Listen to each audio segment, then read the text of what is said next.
फिल्मों और web series में अंडरवर्ल्ड को देखकर अक्सर ऐसा लगता है कि ये सब बस एक्शन, भौकाल और ड्रामे से भरा है, राइट? लेकिन असलियत इससे कोसों दूर है। आज के इस डीप डाइव में हम इस फिल्मी चश्मे को उतार कर ऑर्गेनाइज्ड क्राइम यानी संगठित अपराध की असली और ठंडी दुनिया को डिकोड करने वाले हैं। कोई ग्लैमर नहीं, बस वो कड़वा सच कि आखिर ये पूरा शैडो सिस्टम काम कैसे करता है। अब इसकी शुरुआत करने के लिए चलिए सीधे United Nations office on drugs and crime यानी यूएनओडीसी की ऑफिशियल डेफिनेशन पर नजर डालते हैं। ये कोई अचानक होने वाली अव्यवस्था या गली मोहल्ले की लड़ाई नहीं है। ये एक प्रॉपर बिजनेस है, एक ऐसा स्ट्रक्चर जहां लोग सिर्फ और सिर्फ पैसा या पावर कमाने के लिए एकदम सोच समझकर काम कर रहे हैं। तो इस पूरे विषय को अच्छे से समझने के लिए हमारा आज का रोड मैप कुछ ऐसा रहेगा। हम शुरुआत करेंगे इसे डिफाइन करने से, फिर सिंडिकेट्स और उनके ऑपरेशंस देखेंगे, उसके बाद इसके सामाजिक और आर्थिक प्रभाव पर बात करेंगे, फिर सिस्टम की प्रतिक्रिया को समझेंगे और आखिर में भविष्य के खतरों पर नजर डालेंगे। चलिए पहले हिस्से से शुरुआत करते हैं, संगठित अपराध को परिभाषित करना। देखते हैं कि इस अंडरवर्ल्ड का ब्लूप्रिंट आखिर बनता कैसे है।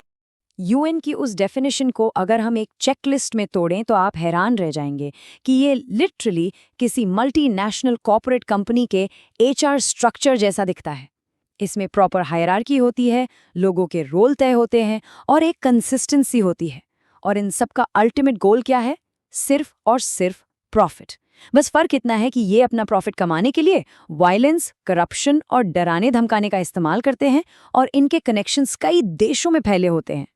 बेसिक समझने के बाद अब आते हैं दूसरे हिस्से पर, सिंडिकेट और उनके ऑपरेशंस।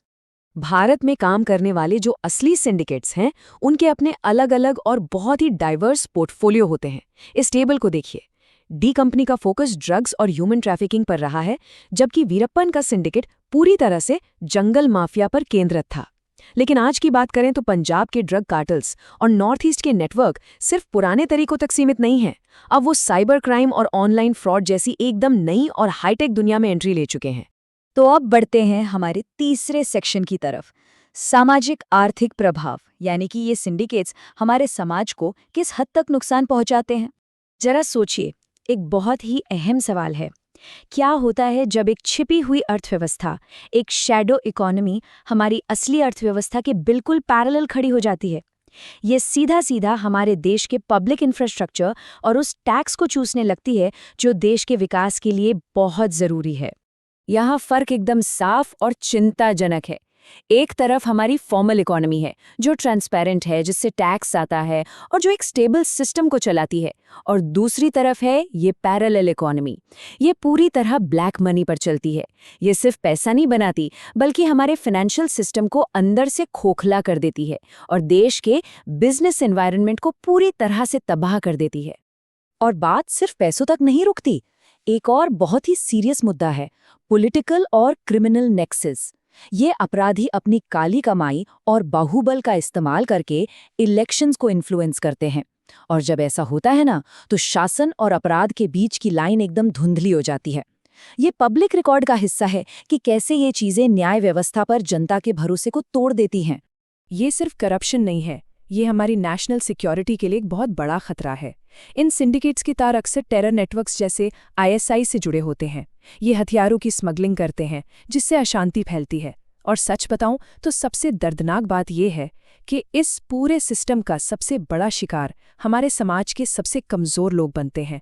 महिलाओं और बच्चों को ह्यूमन ट्रैफिकिंग के संधेरे कुएं में धकेल दिया जाता है और गरीब समुदायों को अपराध करने के लिए मजबूर किया जाता है।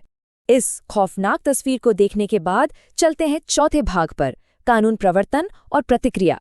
देखते हैं कि सिस्टम इससे कैसे निपटता है। सिस्टम भी हाथ पर हाथ धरे नहीं बैठा है। हमारे पास एक मजबूत 3 लेयर डिफेंस सिस्टम है।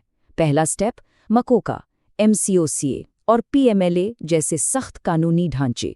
दूसरा स्टेप हमारी लॉ एनफोर्समेंट एजेंसीज जैसे NIA, CBI और NCB जो मिलकर काम करती हैं। और तीसरा स्टेप, क्योंकि ये क्राइम बॉर्डर नहीं देखते, इसलिए इंटरपोल और इंटरनेशनल ट्रीटीज के जरिए दूसरे देशों के साथ सहयोग बहुत जरूरी हो जाता है। इन तमाम कोशिशों के बावजूद कुछ अड़चनें हैं। तो हमारा आखिरी सेक्शन है चुनौतियां और भविष्य के खतरे। इतनी एजेंसीज और कानूनों के बावजूद एक ग्रिडलॉक है, एक रुकावट है। सरकारी रिपोर्ट्स और डेटा बताते हैं कि मुजरिमों को सजा मिलने की दर यानी कन्विक्शन रेट आज भी काफ़ी कम है। मॉडर्न सिंडिकेट्स अब इंटरनेट पर आ गए हैं और एजेंसीज के बीच कोऑर्डिनेशन की अक्सर कमी दिखती है। इन सब से लड़ने के लिए सिर्फ नए कानून नहीं, बल्कि पुलिस और जुडिशरी में बहुत बड़े रिफॉर्म्स की सख्त ज़रूरत है। हमें एक ग्लोबल लेवल के कोऑर्डिनेशन की दरकार है। तो इस पूरे विश्लेषण के बाद एक बात एकदम साफ हो जाती है, तकनीक और वैश्वीकरण के साथ संगठित अपराध भी विकसित हो रहा है। जो पहले सिर्फ गली मोहल्ले के माफिया हुआ करते थे, वो आज बॉर्डरलेस साइबर सिंडिकेट बन चुके हैं। ऐसे में हमें खुद से एक बड़ा सवाल पूछना होगा, क्या हमारी कानूनी और सामाजिक व्यवस्थाएं इस अदृश्य लेकिन बेहद ताकतवर खतरे से लड़ने के लिए सच में तैयार हैं? इसी सवाल के साथ हम आज का ये विश्लेषण यहीं खत्म करते हैं।